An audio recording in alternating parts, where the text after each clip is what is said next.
Hello friends, मैं हूं अवधेंद्र। Friends, ऐसी बातें सामने आ रही हैं कि जब से mister Jaishankar foreign minister of India Pakistan SCO की मीटिंग के शंघाई कोऑपरेशन ऑर्गेनाइजेशन के मीटिंग के दौरान पाकिस्तान गए, तो उन्होंने कुछ कॉर्डियल जेस्चर पाकिस्तान को दिया। उनके फॉरेन मिनिस्टर के साथ इसहाक डार वहाँ के फॉरेन मिनिस्टर हैं पाकिस्तान के, उनके साथ उनकी कुछ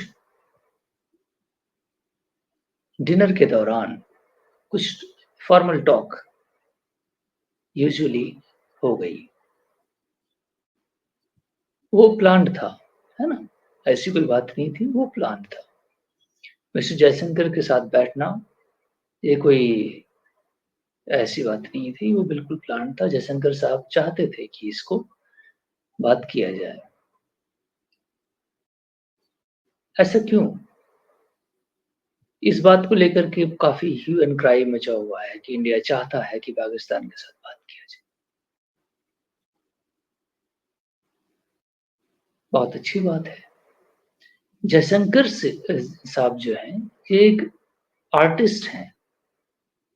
जयशंकर साहब जो हैं, ये एक आर्टिस्ट हैं, एक डिप्लोमेट हैं।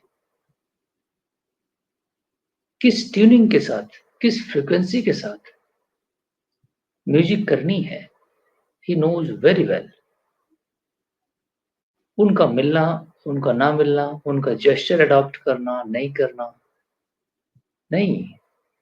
बॉडी का इम्प्रेशन, एक्सप्रेशन, सारी चीज़ बता देती है कि एक्चुअल में वो आदमी क्या चाहता है।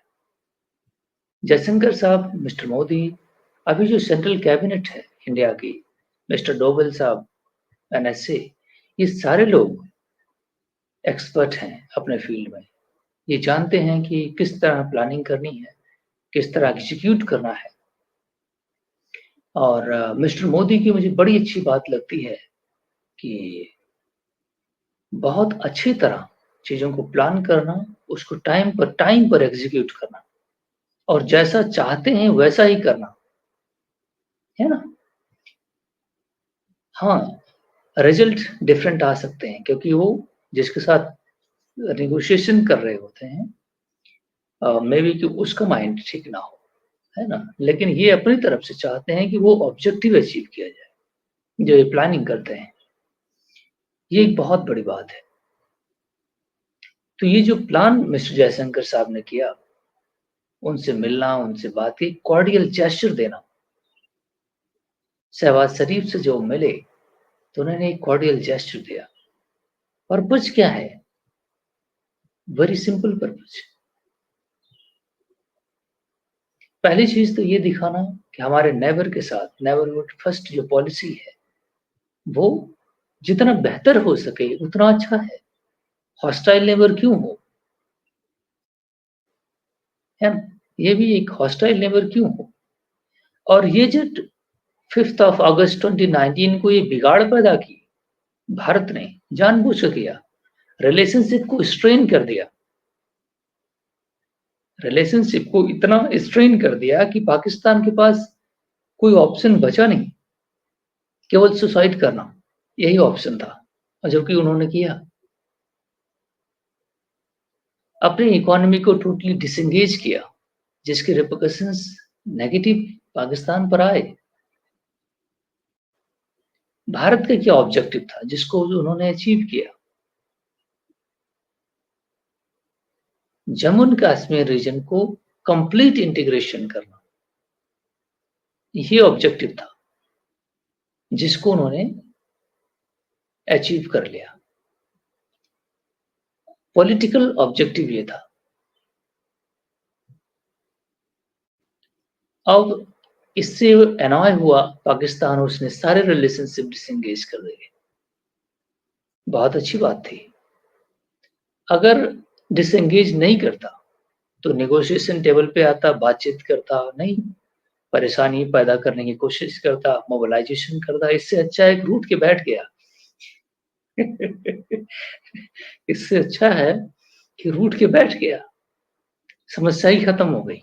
जो हमें करना था वो हमने कर लिया। जो हमें करना था वो हमने कर लिया, दैट्स ऑल। ये हमारे ज्यूरिसडिक्शन में था, मैंने इसको कर लिया। अच्छी बात है कि तुम रूठ के बैठ जाओ भाई शांति से। कोई ह्यू एंड क्राई नहीं, हम भारत से बात नहीं करेंगे, दैट मीन्स खत्म, सारी बात खत्म। अब केवल वो यूएन जनरल असेंबली में जाकर के 2 मिनट की स्पीच, है ना? दे करके वो निकल आता है। उसके बाद कोई उसकी बात नहीं सुनने वाला। और इस डिसएंगेजमेंट से भारत से वो बात नहीं कर सकता। तो ये 4, 5, 6 साल जो गुज़र गए, इसमें जो डस्ट थी, वो बैठ गई। अब भारत क्यों ना बात करे? जो उसने जो ऑब्जेक्टिव था वो अचीव कर लिया और अच्छा हुआ कि तुम रूठ के बैठ गए, है ना? ना कि तुमने पॉलिटिकल कुछ बातचीत करने की कोशिश की, ना कंट्रीज़ को मोबिलाइज़ किया, ना अपने फ्रेंड को मोबिलाइज़ किया, ना तुम्हारे साथ कोई था। बिल्कुल आइसोलेट तुम्हें करने की पहले तो मिस्टर मोदी आए, ऑफ़िस जॉइन करते ही वो आपको आइसोलेट करने की कंप्लीट कोशिश की, है ना? मिडल ईस्ट में जाकर के और बाकी तुम्हारे जो फ्रेंड थे, टर्की और चाइना को छोड़ कर के, टर्की भी धीरे-धीरे उसकी आवाज़ कम होने लगी है, धीरे-धीरे डाउन हो रही है। केवल एक ही फ्रेंड तुम्हारा चाइना है और चाइना के साथ भी भारत अब चाइना को समझ में आने लगा है कि व्हाट इज़ इंडिया। अभी जब ब्रिक्स की मीटिंग हुई है, तो पाकिस्तान और टर्की दोनों ने अप्लाई किया था ब्रिक्स की मेंबरशिप के लिए। चाइना में भी कि वो पाकिस्तान को सपोर्ट करता, लेकिन इंडिया किया उसकी मेंबरशिप को और चाइना ने भी बहुत एग्रेसिवली सपोर्ट नहीं किया पाकिस्तान को, है ना? क्योंकि उसको अपने इंडिया के साथ रिलेशनशिप मेंट करना है? तो ये सारी एंट्रैंगलमेंट जो है, इससे आप आइसोलेट होते जा रहे हैं। टर्की भी मेंबरशिप पाने के लिए इस बार यूएन जनरल असेंबली में आवाज़ नहीं उठाई जम्मू और कश्मीर की, है ना? तो वो भी धीरे-धीरे भारत के साथ नेगोशिएशन टेबल पे आ रहा है। लेकिन यस, वो ज़रूर पाकिस्तान का अच्छा सपोर्टर है, इसमें कोई डाउट नहीं है। लेकिन यस, धीरे-धीरे वो 10, 20, 25% इंडिया से भी जब से उसका रिलायंस बढ़ रहा है इंडिया की तरफ, क्योंकि अभी मिस्टर एर्डोगन साहब जो हैं,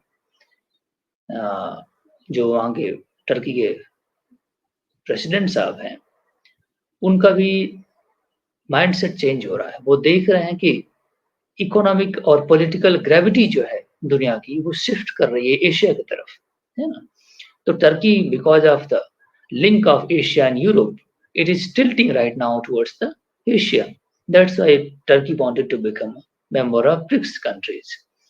So ये भी एक शिफ्ट हो रहा है, तो जिसमें इंडिया भी और चाइना एक दो ऐसे पोलर हैं और रशिया एक बीच का मेंबर है। रशिया जो है वो एक बीच का मेंबर है। वो अगर चाइना बढ़ने ज़्यादा लगेगा, तो रशिया इंडिया के साथ हो जाएगा, to contain the effect of influence of China, है ना? जबकि इन डेफ़िनिटली ऐसा है, अभी तो चाइना इस एरिया में ज़्यादा मज़बूत है ना? तो उसके इफेक्ट को कंटेन करने के लिए, उसका इन्फ्लुएंस कम करने के लिए, चाइना और इंडिया एशिया में जो प्ले करेंगे, है ना? तो इस तरह करेंगे। ग्लोबल करेंगे जब यूएस के साथ रशिया, चाइना का एंगेजमेंट होगा, तो वो रशिया और चाइना एक साथ हो जाएँगे। ये मामला भी है। लेकिन एशिया, क्योंकि एशिया मल्टीपोलर एशिया भारत बात करता है ना? तो भारत भी जानता है कि हमें इस डोमेन से क्या निकालना है और चाइना भी बेहतर समझता है कि हमें इस डोमेन से क्या निकालना है। ब्रिक्स की मेंबरशिप में किस-किस को लेना है, किस-किस को नहीं लेना है, इसमें भी एक पॉलिटिकल गेमिंग चल रही है कि इंडिया के कितने मेंबर्स होंगे ब्रिक्स के अंदर, चाइना का कितना इन्फ्लुएंस होगा ब्रिक्स के अंदर, नहीं। तो इसको रशिया का क्या ब्रिक्स के अंदर इन्फ्लुएंस होगा, नहीं। क्योंकि पॉलिटिकल सेटअप स्टूपिड नहीं होते हैं पॉलिटिशियन, है ना? दे नो एवरीथिंग कि हमारा इन्फ्लुएंस कितना परसेंट होगा, कैसे होगा, कौन हमारे एलाइज़ हैं, कौन पार्टनर्स हैं, किस तरह हमें अपनी आवाज़ उठानी है। ब्रिक्स के अंदर भारत आइसोलेटेड नहीं रह सकता अकेला, है ना? उसके अपने-अपने मेंबर्स होने चाहिए, जो फ्रेंड भी ग्रुप के अंदर ग्रुपिंग बननी है ना? तो इस तरह भी मैकेनिज़्म होता है। तो मिस्टर पाकिस्तान जो है, इसको समझने की ज़रूरत है कि भारत ने अपने ऑब्जेक्टिव को अचीव कर लिया है ना? अब उसका सेकंड ऑब्जेक्टिव है थोड़ा-सा रिलेशनशिप कूल डाउन करना कि तुम इस एग्रीमेंट इस बात पर आ जाओ, एक्सेप्ट कर लो जो हमने किया है। फिर हम फर्दर आपसे बात आगे की लाइन पे करेंगे। पहले एक पैराग्राफ कंप्लीट आप पढ़ लो, समझ लो, फिर नेक्स्ट पे हम बात करेंगे। तो ये है भारत का अभी एजेंडा। इसलिए धीरे-धीरे मिनिस्टर से मिल रहे हैं, उसको कूल डाउन करने की कोशिश कर रहे हैं कि जो हमने जो कर लिया है उसको आप एक्सेप्ट कर लो। फिर हम आएँगे टेररिज़्म वाले मैटर पे, वो तो अभी है ही। और फिर टेररिज़्म पे बात होगी और पाकिस्तान ऑक्युपाइड कश्मीर जो है रीजन में तुमने रख रखा है, उस पर अगली टर्म पे नेगोशिएट होगा। लेकिन पहले तुम इस बात को एक्सेप्ट कर लो, क्योंकि जब एक्सेशन हुआ, है ना? एक्सेशन जब हुआ, उसके बाद उनको स्पेशल स्टेटस दिया गया। स्पेशल स्टेटस का उन्होंने गलत इस्तेमाल किया, उसके बाद फिर भारत ने स्पेशल स्टेटस वापस लिया। अब उसको कंप्लीट इंटीग्रेशन किया है। जम्मू एंड कश्मीर मीन्स पूरा entire reason of Jammu and Kashmir, है ना? हमें कुछ बुक्स भी राजीव सीकरी साहब की बुक मैंने अभी पढ़ी है, फॉरेन मिनिस्ट्री की। तो उन्होंने कहा है कि उसमें बैक चैनल डिप्लोमेसी भी भारत के साथ होती रही है और भारत-पाकिस्तान के बीच में बैक चैनल डिप्लोमेसी, हैं? कुछ नेगोशिएशन सॉर्ट ऑफ नेगोशिएशन पहले कांग्रेस के पीरियड में कि ठीक है, जो लाइन ऑफ एक्चुअल कंट्रोल है, इसको हम नहीं रख लेते हैं, बात यहीं पे समाप्त कर दें। ऐसा दिखता भी है भारत के डिसीजन में, जब 91,000 सोल्जर्स को भारत ने नहीं यहाँ पे इम्प्रिजन कर दिया, ओडब्ल्यू बना दिया, तो नेगोशिएशन में भारत ने क्या लिया? शिमला एग्रीमेंट में 71 के 72 के जनवरी-फरवरी एग्रीमेंट में उन्होंने क्या लिया? भारत ने कुछ नहीं लिया। इतना ही कहा कि आप हमसे बायलैटरल नेगोशिएशन कोई भी बात होगी करेंगे, ठीक है? लेकिन उन्होंने कभी ये डिमांड नहीं की कि हमें जम्मू एंड कश्मीर पीओके के अंदर एक भी नहीं किलोमीटर स्क्वायर हमें ज़मीन दो। जबकि वो चाहते तो उस बात को नेगोशिएशन में लग कर सकते थे। नहीं, हम इनको छोड़ेंगे नहीं या फिर वो अब तो सरेंडर कर चुका था तो हम और अपना नहीं एक्सेस इन कर लेते उसको, नहीं, पूरी तरह उसको आज़ाद करा लेते। उस समय तो न्यूक्लियर वेपन भी नहीं थे। नहीं, इससे हमारा इंटेंट ज़ाहिर होता है कि हम नहीं चाहते, है ना? हम नहीं चाहते कि हम उसको ऑक्यूपाई मतलब मीनिंग ये है कि पाकिस्तान ऑक्यूपेशन जो है वो उसको लिबरेट करें, है ना? ये अभी तक कांग्रेस के पीरियड में उनका माइंडसेट इस तरह था, लेकिन ये गलत माइंडसेट था, है ना? ये गलत माइंडसेट इसी वजह से अब तक वो पाकिस्तान भूल भी चुका होता अगर भारत ने उसको पूरा नहीं मीन्स लिबरेशन कर लेता तो, है ना? लेकिन अब क्या है कि आधा-आधा पार्ट दोनों खींच रहे हैं अपनी तरफ, ठीक है? तो वो एक कशमकश मची हुई है ना? आइदर ले लो, आइदर दे दो या जो करना है सो कर लो। इस तरह खींचातानी में कभी भी चीज़ें सॉल्व नहीं होती। आपके पास बड़ा अच्छा मौका था 71 में कि आप सरेंडर भी उसकी आर्मी कर चुकी थी, है ना? और आपको एक्सेशन कर लेना चाहिए था, मार के उसको।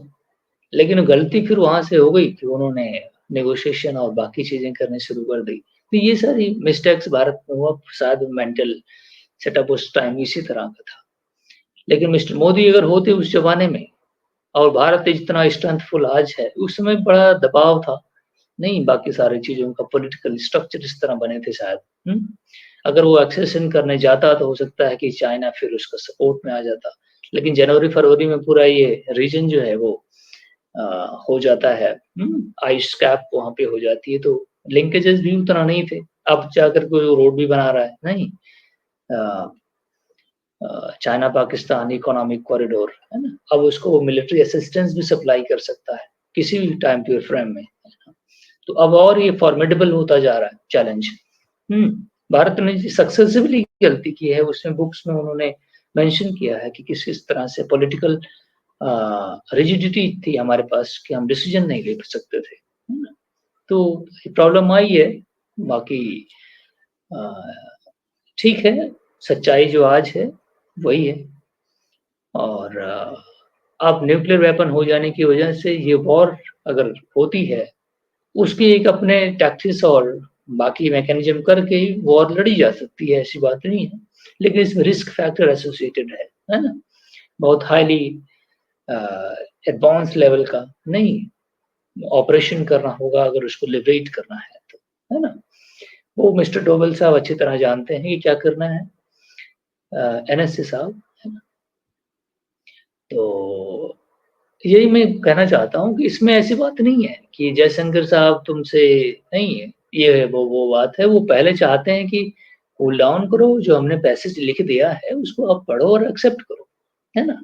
फिर अगले टर्म पर हम जाएँगे। अगर आपने फिर से कोई अ, पुलवामा एक टाइप इंसिडेंट किया, तो हम फिर अटैक दोबारा करेंगे और फिर एक स्ट्रैटेजिक उनको डिफीट करेंगे, है ना? लेकिन first of all you have to accept it, yes, Jammu and Kashmir is a part and parcel of India right now, है ना? तो इसलिए ये पहला स्टेप है। इसीलिए उन्होंने कोल्ड शोल्डर उनको नहीं वार्मली वेलकम किया, कोल्ड शोल्डर दिया, है ना? और रिलेशनशिप को लिटिल बिट शॉफन के करने की कोशिश की, है ना? तो इसको बहुत ज़्यादा रीड करने की ज़रूरत नहीं है कि जयशंकर साहब यहाँ आए और हमको माफ़ कर दिया, माफ़ नहीं कर दिया, है ना? ये भी माफ़ कहीं कर देना भी राजनीति का ही पार्ट होता है।